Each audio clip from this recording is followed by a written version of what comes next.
when you're sitting in a meeting and you're reviewing a PRFAQ, how do you provide the most value possible? If you are invited to that meeting, you should represent your role, not someone else's role. So if you're an engineer and you're providing feedback on the design or the user experience, it's not as useful as an engineer providing feedback as an engineer.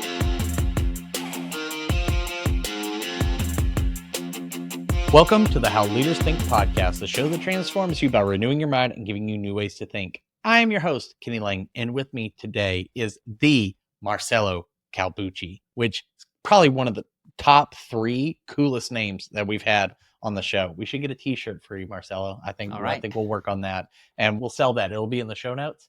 He is the author, founder, and product leader in a space with a super cool title. I'm trying to convince him to change how he pronounces it, but the PRFAQ framework, which is also the name of his book. He previously worked at Amazon as a director of product, so he knows his stuff, and technology at Microsoft, which even though I'm an Apple fanboy, that's still pretty cool.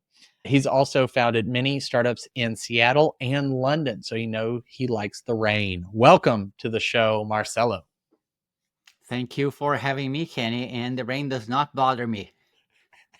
You probably have like a collection of really cool umbrellas. It's just like from one rainy place to another rainy place.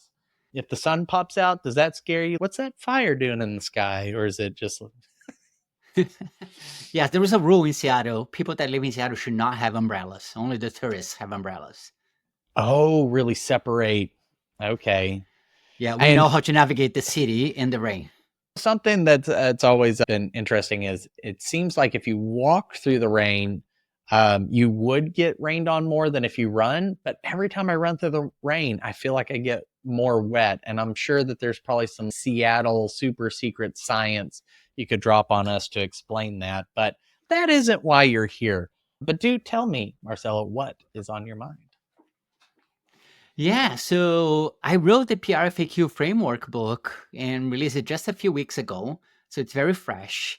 And really, what I was trying to solve is the problem where many organizations and executives and product leaders and inventors have, which is the lack of strategy and vision and clarity and alignment on what they're trying to do and working with other people. So that is top of mind for me. And I'm going around evangelizing this framework and this idea.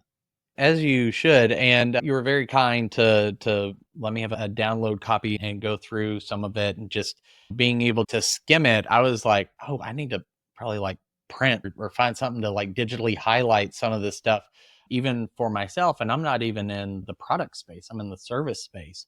But I'm curious, Marcelo, anytime anybody writes a book, right, you're contributing, there we go, to thought processes. You're noticing something's missing from the vast catalog of knowledge out there. What was the current thinking or the prevailing wisdom that the PRFAQ framework is meant to challenge or improve upon? Yeah, I wouldn't say my book has a lot of inventions on itself, right? I am recombining ideas that already existed in something that is more usable for founders and product leaders and executives everywhere, right? So the idea came from, I spent 18 years building startups, founding startups, running startups. So that was my world. And then I joined Amazon, which is not a startup by any metric, right? It's an enormous organization. Yeah. And Amazon had invented this framework called the PRFAQ for themselves, for them to make decisions on like what ideas to pursue and what ideas not to pursue. And I was fascinated by it. And I felt, wow, like founders and product leaders everywhere could benefit from it. So when I left Amazon, I was like, I'm going to write a book about this so more people can understand how to use that. And by the way, you mentioned the services business. It is also applicable to services business. It's applicable for programs that you want to create, for changes in process that you want to do. It's a way to really think critically about a problem and a solution, regardless of what shape that solution takes. Gotcha. And then debate with other people and decide on a vision and a strategy, right? So the writing helps you think critically and create this narrative that gives you the confidence. Yeah, should we go in this direction or should we not go in this direction? So that part, and I think anybody who just sees the title of the book or the name of the framework, they're like, PRFAQ. Okay. Those are things that happen after something's already been decided, something's already been released, right? Like we go to Amazon and what do? We drop down to the reviews, but they also have that FAQ section that's sort of customer and seller answered and curated. PR is only used when we've got some big announcement, we got a big release already. And so I think on the surface, or maybe even intuitively, I and others may be inclined to think this is really good after I've decided, but it sounds like you're using it on the front end. So can you Yes. talk a little bit about how is something like PR, public relations, or frequently asked questions, because what the hell are you asking if something doesn't exist already? How are those things being leveraged at Amazon or in any updates you've made to the model to decide early on how to make better strategic decisions? Because I think that's really interesting. Yeah, exactly. So one thing I forgot to mention is PRFAQ stands for press release and Mm-hmm. frequently asked questions, Mm-hmm. right? So the press release is not a press release that you actually send to the press at all. It's not a marketing tool. It's a decision Okay. tool. So you write the press release as if what you were thinking about doing already existed. So that helps Hmm. ground the people that are contributing with you and collaborating with you, reading that and say, is this something that we want to bring to the world or not? Right. So Gotcha. imagine that you're going to launch a service 6 months from now. You would Mm-hmm. write a press release as if 6 months from now is today. And you're right. Today we are launching this service that's going to help, customers do X. They had this problem. This is how they got started. So you make it as if it existed already, right? And then you have a series of frequently asked questions that helps understand the feasibility, the viability, the value of the project, the cost, the problem, the customer, the pricing, everything like that. So that is your framework to discuss strategy and vision. So there is nothing there yet. This is what we should be doing on the first 2 weeks of a project before you even start working on the Wow. project. So this really is in that ideation sort of dreaming phase. If you're talking to entrepreneurs, I got a feeling in my gut or something in my head. I got to get it out. What does that final vision look like? You're excited, you're proud to talk about it, evangelize it. So you write your press release, and does that exercise, that practice, is that really about helping clarify your own thoughts, your expectations, maybe not just for yourself, but also for the team members that are also a part of the project? Like, what is, not, I hate saying devil's advocate. He's got enough advocates. But let's say like I'm the CEO or I'm the founder or I'm the senior executive in the room or something like that. And I'm working with people on a project. Wouldn't I just come in and say, hey, this is the project we're working on. We need to iron out some details and build a project map and get this into our project management tool and just get rolling. But it sounds like you would slow some things down. What is that doing for everybody apart from just here's the final thing we're building, right? Here's the specs. What is that doing for people? Yeah, that's a great question. And you hit the nail in the head here. What does a PRFAQ do for a project or an organization or an executive? The first thing is when you write your thoughts, it helps not only clarify what you're talking about, but also identify the gaps on the story, right? So you might be Hmm. writing and, oh, wait a second. I don't know about this. Maybe I should go out there and do some research. So I'm going to give you a concrete example. Maybe you have an idea to build a new product for veterinarians, right? And like you had an idea. And then as you're writing about this new product, wait a second, but we haven't talked with any veterinarians yet. Maybe we should talk with Hmm. them and get their feedback about a few things. And then you go back and you incorporate that into the document. So you're creating this coherent story that at the end is clear, right? It might not be right because you don't know if it is right or not until you go out there and build and launch the product or the service Right. or the program, but at least it's coherent, right? And then use that to talk with other people in your team, executives, your peers, the people that are going to implement in this, so they can provide input as well.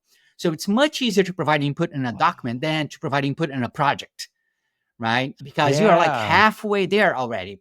And this document is very much focused on the why are we doing this and what are the strategy. And I want you to think about strategy as the boundaries that you're going to put on this project. Like it could be the geographic boundaries, technology boundaries, the go-to-market boundaries. So you're making some hard choices about how we're going to go about building this and launching this, right? How our customers going to find it and everything else. So you keep the conversation there, and people can provide feedback and say, wait a second, I don't think we can do that in 6 months. Or someone might say, to do that thing, we need this data, which we don't have today. So we're going to have to adjust it a little bit. So you're like getting feedback from a bunch of people and continue updating the document until you get to a point that you have the clarity necessary to make a go, no go decision. And usually it's not only is this document good enough, is this project good enough for us to pursue, if compared to everything else that we want to do, right? Is this the right one to do it now? Gotcha. Yeah, amongst all of our competing priorities and attentions and resources and things.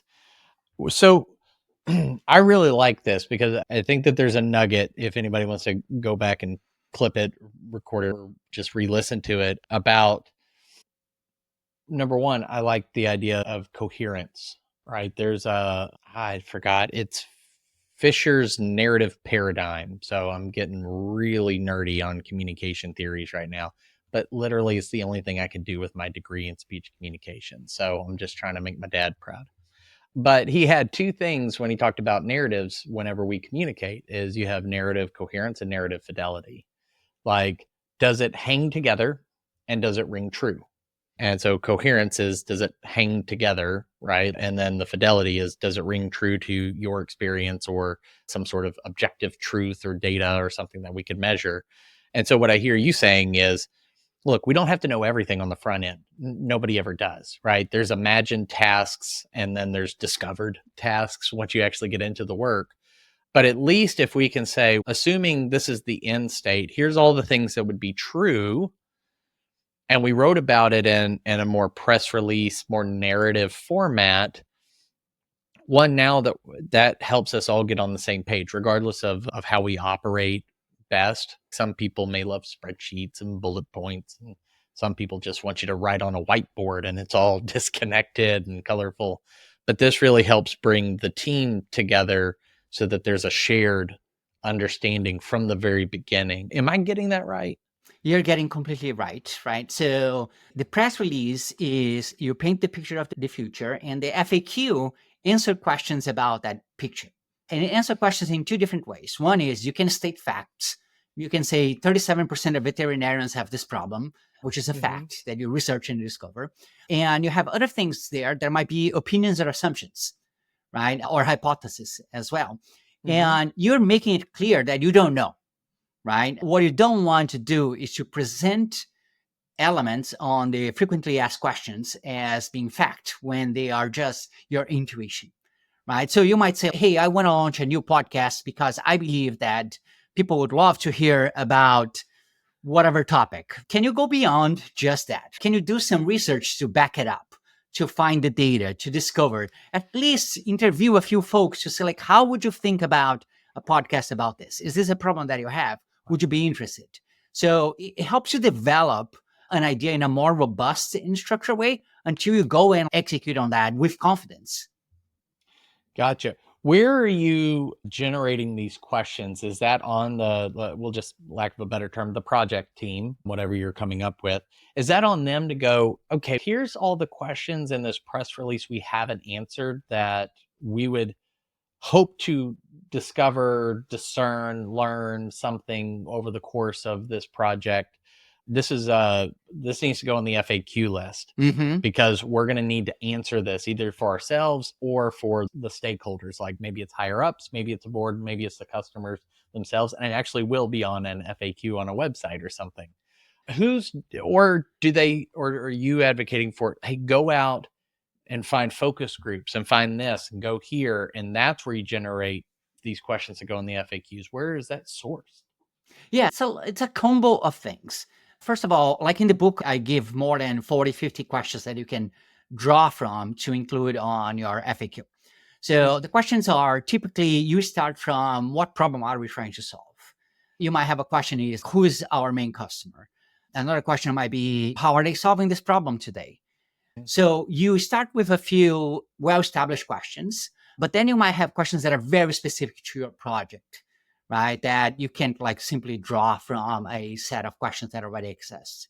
But you include those questions, and the questions are not so much the details of this project. They are the high-level vision and strategy questions, right? So you don't want to have a question that is like, what is the sign-up flow or the registration flow for a new user? You don't need to do that. Of course, Okay, unless so there is a that's strategic element there. technical.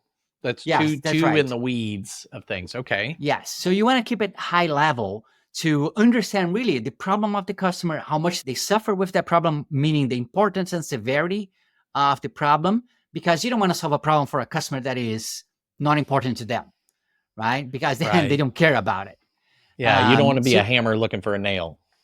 yes. So you want to ensure that you understand that space.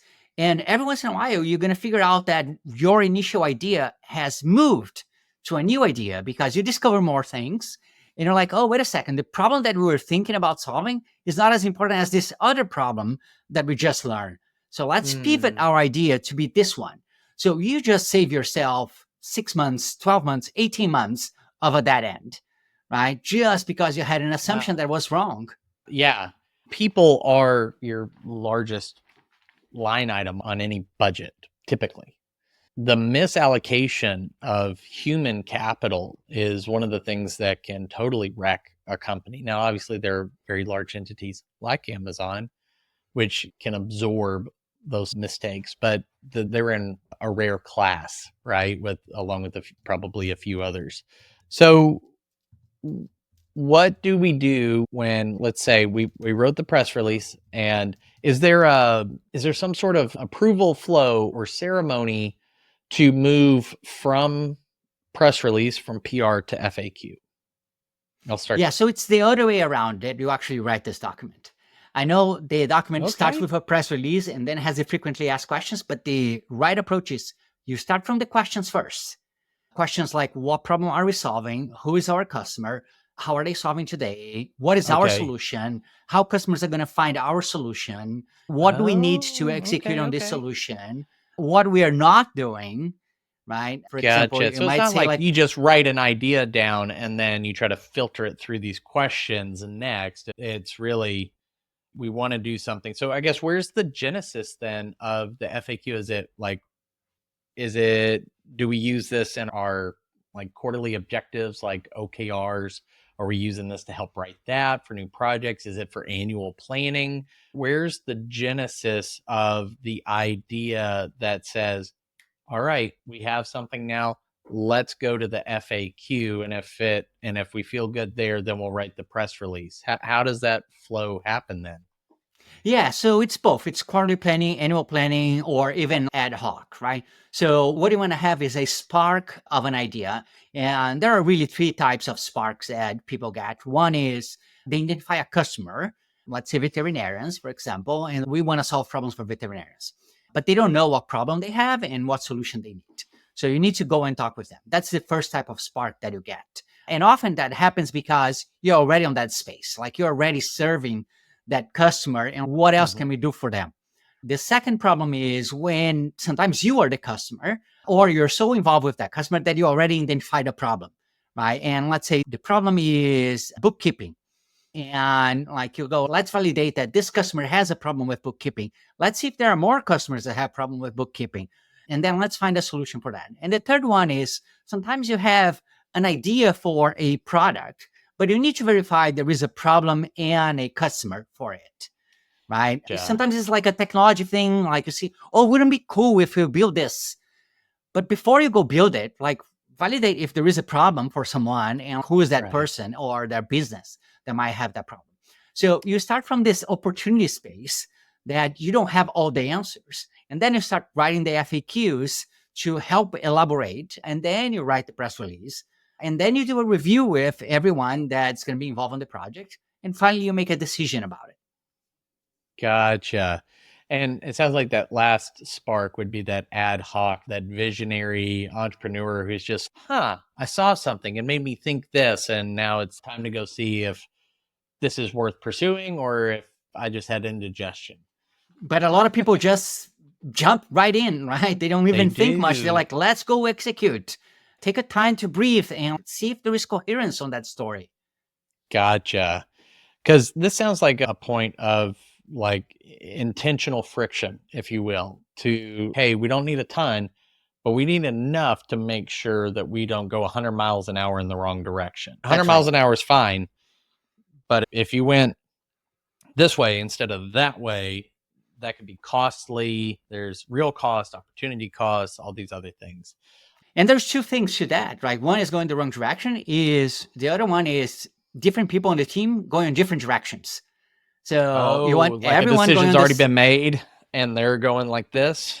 Yes, because they haven't Okay. aligned, right? And each one is thinking slightly different solutions and slightly different about the problem and the customer and why they're doing.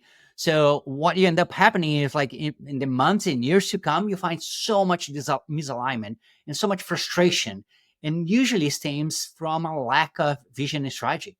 So each one is making up as they go. Gotcha. Okay. Yeah, I can see that. Can you share a little bit from your time at Amazon as you were coming into seeing this? Like, what, obviously, now you're very intimately familiar with the concepts and the practices and the rituals and all of that stuff. But take me back to when you're joining up, and obviously, you're a seasoned entrepreneur and you've read and you've studied and you've seen all what works, what doesn't, different strategies and methods. But you encounter this approach. What was that like, and what made it stand out so much compared to a lot of the other things you had seen be successful? You said you've helped with numerous startups, right? You've seen a ton. What was this doing inside of Amazon that made it stand out to you, that when you encountered it, you go, whoa, there's something different here? Yes, absolutely. And what Amazon does is unique. I never seen anything like it in any of the companies that I work or even the startups that I founded.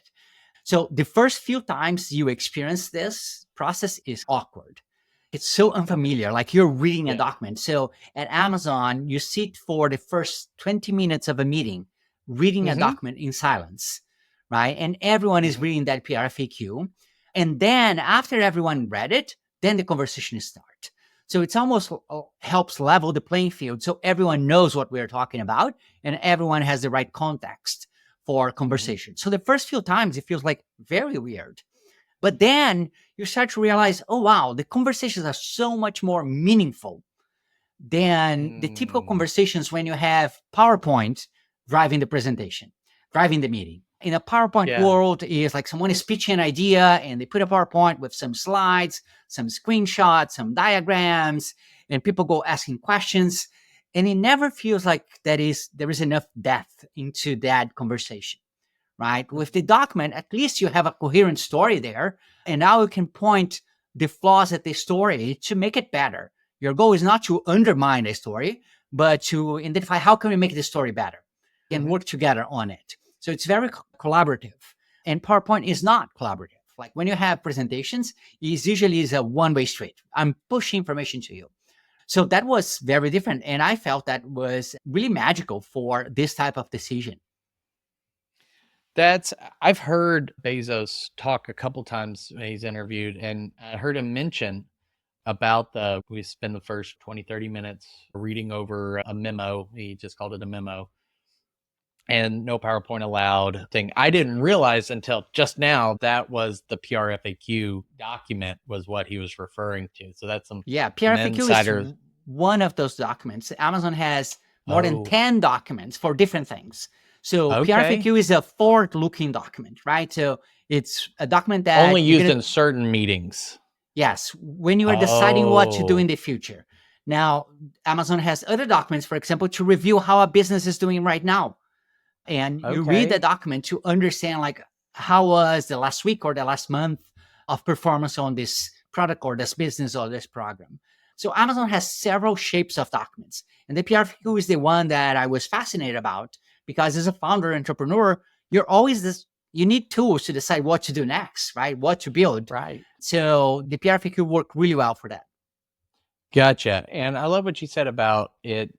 It allows for a more deep and meaningful discussion, which Also sounds like your book and this framework has an opinion on what makes a good meeting. And obviously this is something I deal with my clients is I have, at least for certain types of meetings on certain cadences, I have agendas and why they work and why other styles don't.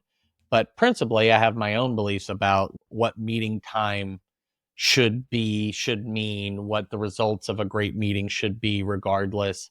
Can you talk a little bit about the opinion that PRFAQs or even just you have about the purpose, the true purpose of meetings and how we get more out of those? Yeah, absolutely. I even wrote a long article about meetings 4 years ago, 5 years ago, before I even started learning about PRFAQs. But you're right.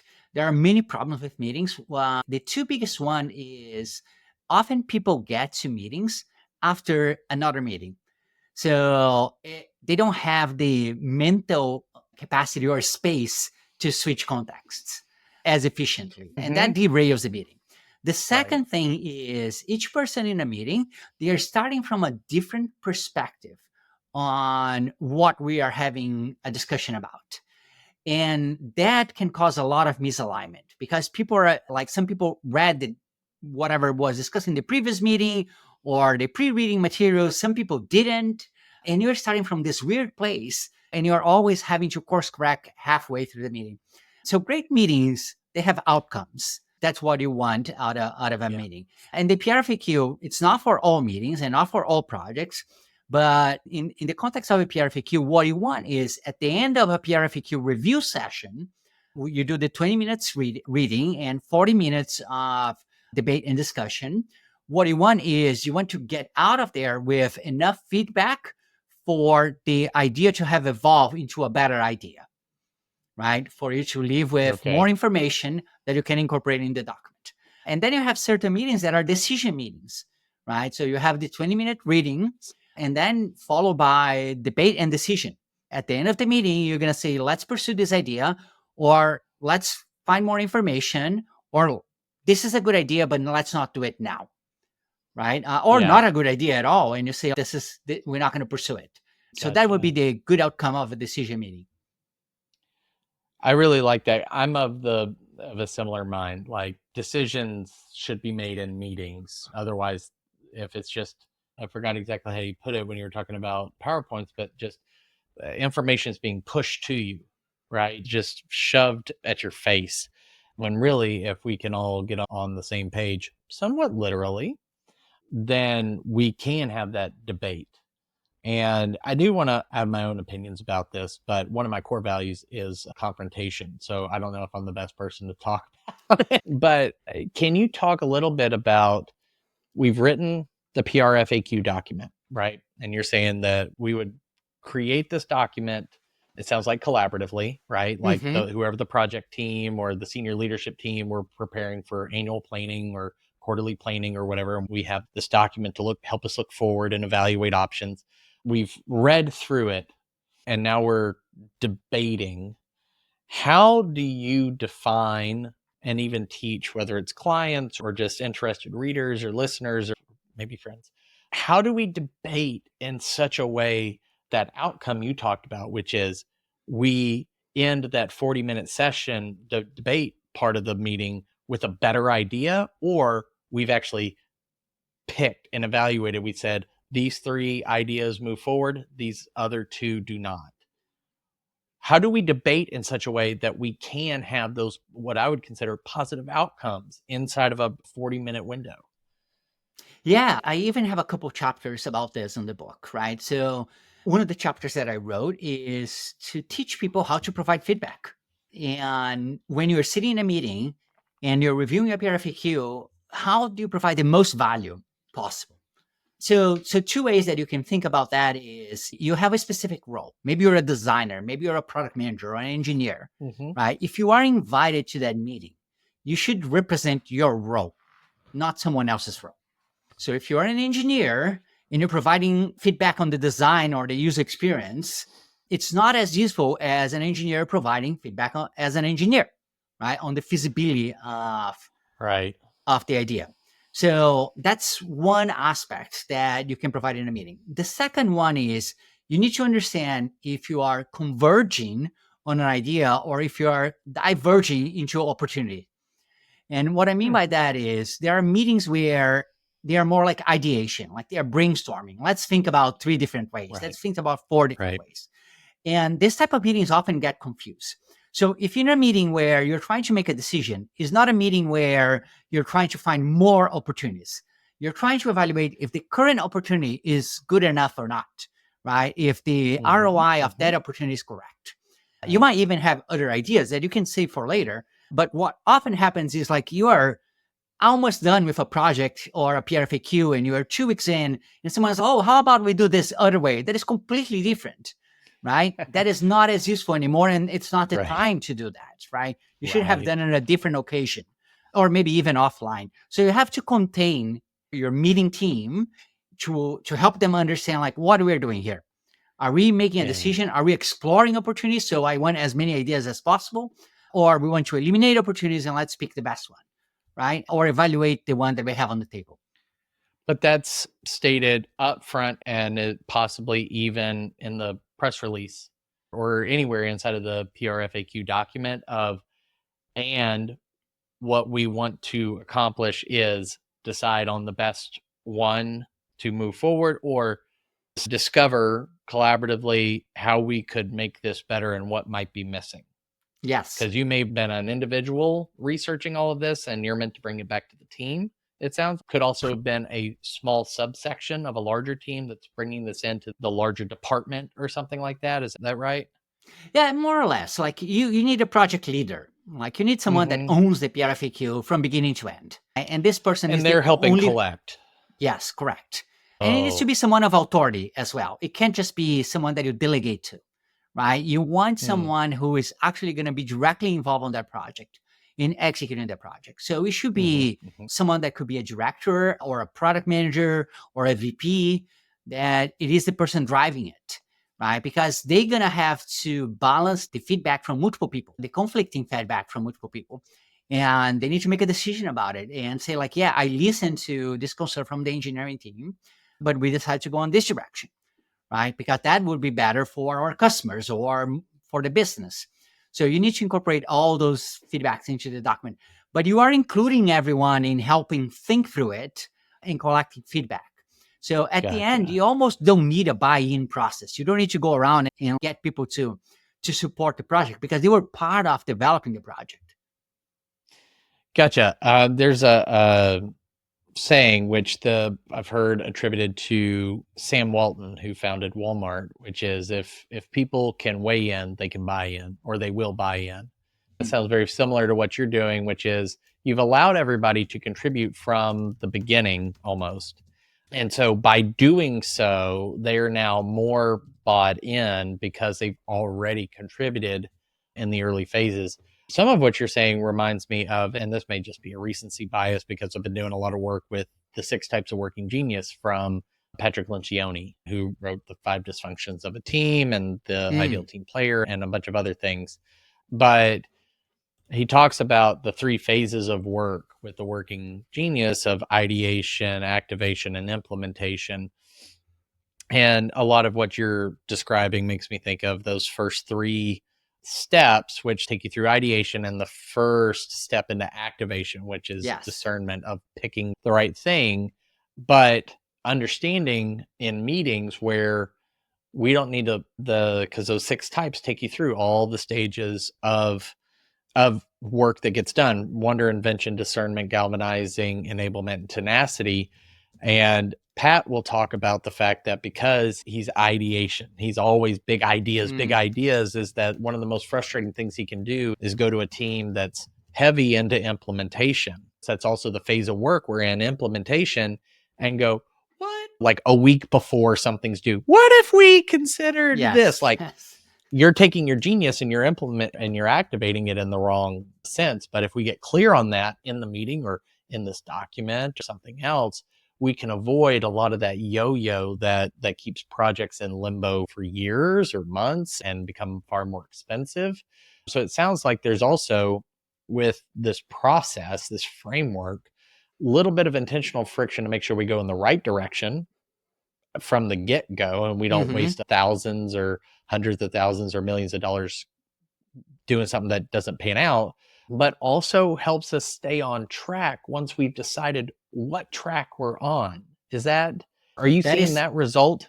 yes, 100%. I even have a little diagram drawing on the book about this idea of if you're not aligned on the beginning, on the direction that you're going, you end up bouncing on the walls back and forth. So you become much slower on how you do things. And that comes Wow, from the yeah. form of people are not agreeing on the direction they're going, or people keep changing their minds, or one person changes their mind and don't tell everyone else, and then it derails the project. So you need more meetings to bring the Mhm. project back together. This is all a lack of like good vision and good strategy early on, right? So the more you Yeah. can get people to understand where we're going and why we're going that direction, the faster they can move, right? Because they are on the right track then, and they can just accelerate and do, what they do best. Yeah. Now, on that maintaining alignment, which by the way, what you're saying about the bouncing, or if we start not totally aligned, then it can only get Mhm. worse from here. I remember reading James Clear's Atomic Habits, which I think is sold like 2 billion copies. I'm just kidding. Yeah. That's a lot of copies. Everyone has a Everybody, habit. I think every child born in the US is handed one along with their social security number. But he said, just to give you an idea of how big of a difference like 1% or one Yeah. degree can make, is a plane taking off from Los Angeles. A 1 degree shift in where it's aimed is a difference between landing in New York and landing in Washington, D.C. And that's a matter of hundreds of miles of difference, right? Yeah. But it just shows you when you're misaligned at the beginning, what he was using it positively. I'm using it negatively. Sorry, James. But I really like what you're saying about how important that alignment is.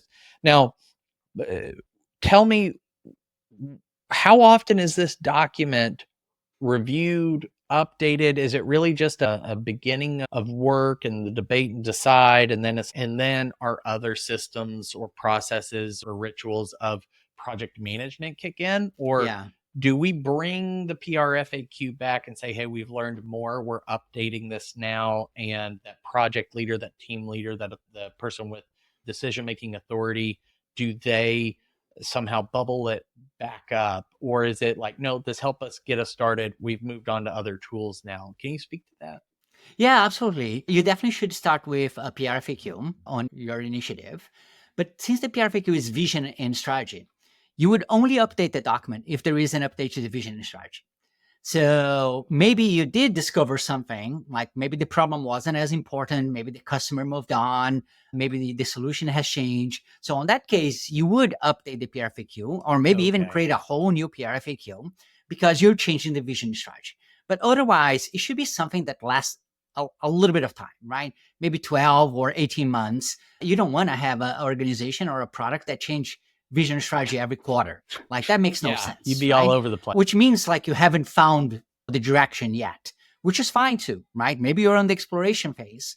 But once you have that PRFAQ, use that just as a reference, right? And you move on to have OKRs and product requirement documents and project management artifacts like Hmm. Gantt charts or roadmaps or user stories, Okay. whatever you're going to do. So the PRFAQ feeds into everything else that's going to happen later. And this other things change more often, right? But not the PRFAQ. However, the PRFAQ continues to be a useful document for new employees or for people to reinforce the direction that we were going early on Yeah. and understand if something has deviated. And maybe it's time to rewrite the PRFAQ because the strategy has changed. Yeah, I could definitely. I love that you mentioned the like a new employee, because obviously if it's a larger initiative, 12 to 18 months, right? Like we may have hired people, swap people out, do something, and we need to get them up to speed and to pass that threshold of contribution to where they're now value add. Because initially anybody's like value subtract, because they're needing to download and get things from Mm-hmm. everybody before they can meaningfully contribute. But this sounds like this document could help with that. How often is what is the I don't know whether you want to call it the habit, the ritual, the use case. How often are we referring back? Do we keep the PRFAQ document central, like it's present in every project meeting? Hey, we're talking about this. That's not what we put here. So either we need to change what we're doing or this needs to change, and it needs to be Correct. based on the data that was compiled in the FAQ. If we have new data, let's talk about it, right? So is it always showing back up, or is it like it served its purpose and when we have a flag we might need to go back to it, or is it proactively put front and center in project discussions?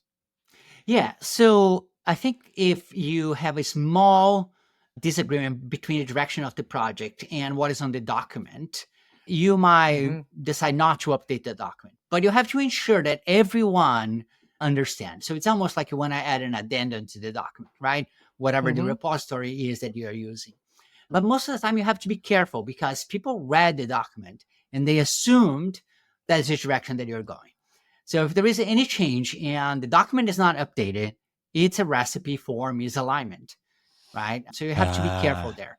At the same Okay. time, you don't want to keep updating the document all the time. I would compare this to your company values, right? Your organization values. Like if you're changing your organization values every 6 months, like you have no values, right? I'm uh, gonna clip this and I'm using it in my next talk. That's Yeah, exactly. Like you want your values to maybe last 3 to 5 years and like update it, a small amount. But Mhm. your strategy should last, a year or 2 years, even for a, A a meaningful amount of project. time, Yes. So right? you have to be careful there. If you are making a lot of updates to the PRFAQ all the time, it might be a sign that you're discussing tactical problems, not strategical problems, right? The Yes. technology that you're using, the process, the tool, the vendor, like all the stuff, get rid of all that, right? Think about what is the important stuff really that you're doing for the customer here. I There's so much I love about this, and I think we could keep going on, and I'd probably just dive in, and it would be questions no one else would care about, but I would because I'm a nerd. But this reminds me a lot of the one-page roadmap from the System and Soul framework that I use with my clients to set company vision, culture, strategy, like where are we going?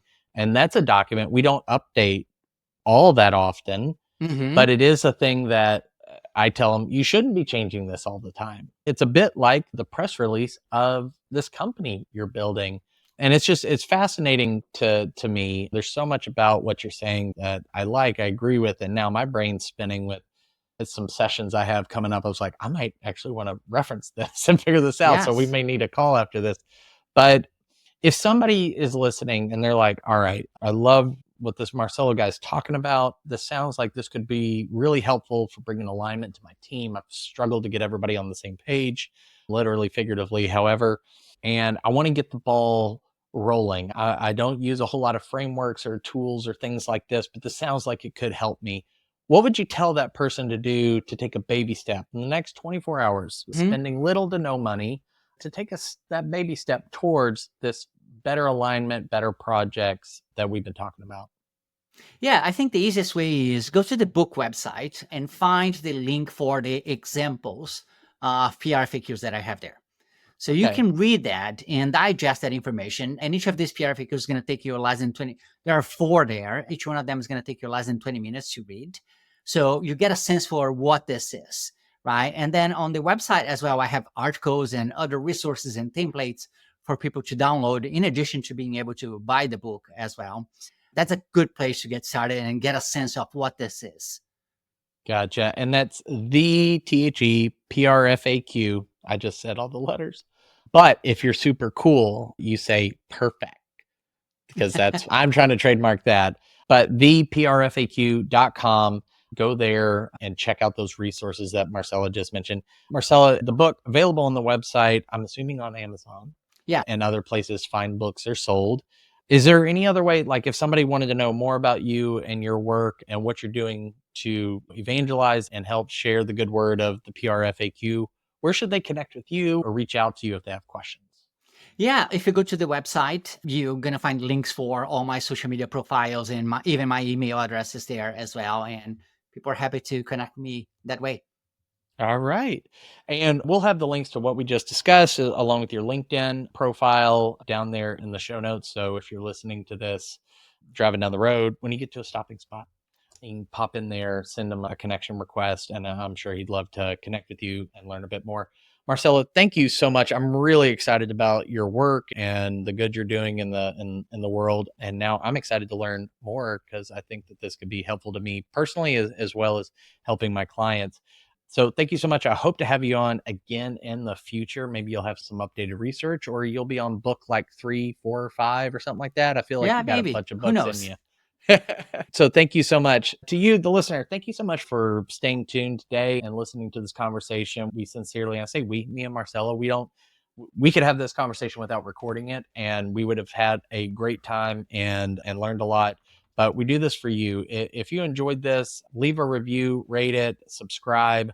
Let us know what you thought about this in the comments, however you can. The more engagement it gets, the more conversations like this get in front of people like you who are on their leadership and growth journey so that they can get the help they need. And you never know, somebody may be one conversation away from getting their breakthrough, and you could be a part of that.